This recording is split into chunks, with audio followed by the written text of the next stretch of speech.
Elise, how are you handicapping right now the race for Yamamoto? I mean, you just heard Aaron Boone. Look, that jersey, that for me, when I heard that they saved number 18 for him, brilliant. I don't really know how you top that. And then on top of it, you give him the jersey and say it's yours if you want it.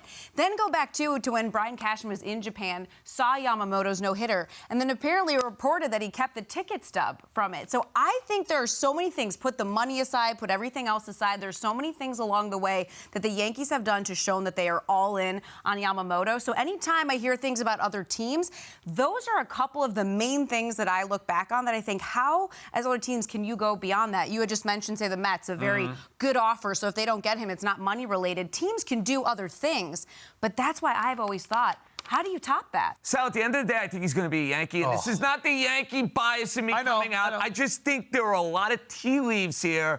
Elise mentioned the Cashman, the 18. The Yankees kind of have this quiet arrogance and confidence, I think, that they are landing this dude.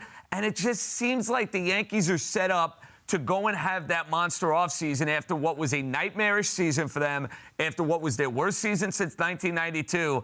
I kind of get the sense, at this point in time, that's going to be the determining factor. Soto and Yamamoto in the Bronx. I still love the fact that the Mets have not been ruled out by anybody and trusting the fact that they are going to offer the most money. I get what you're saying, of course, and I don't think that this is a Mets bias either. It's a money bias where generally free agents take the most money. In this case, I'm hoping and praying that Yamamoto does just that because then he will be in Queens. Let's make the call to the bullpen and welcome in Jerry Blevins. Jerry, how do you have the Yamamoto sweepstakes going at the moment?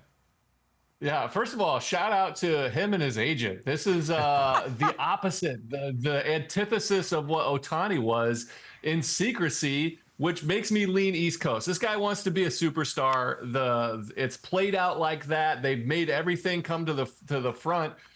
And I'm leaning to the Mets, and this is why. I think it's New York for sure for me. But I think it's the Mets because he wants to be that shining star. And no matter what, if you're in a Yankee uniform, it's about that NY. If you be a Met, you can go out there and express yourself. You don't have to shave. You can do whatever you want. You could grow your hair out. You can do the Dark Knight way. You can go about it. But I think he wants to be a superstar. He wants to flex his muscles outside of baseball. And I think the Mets are where he can get that done the most.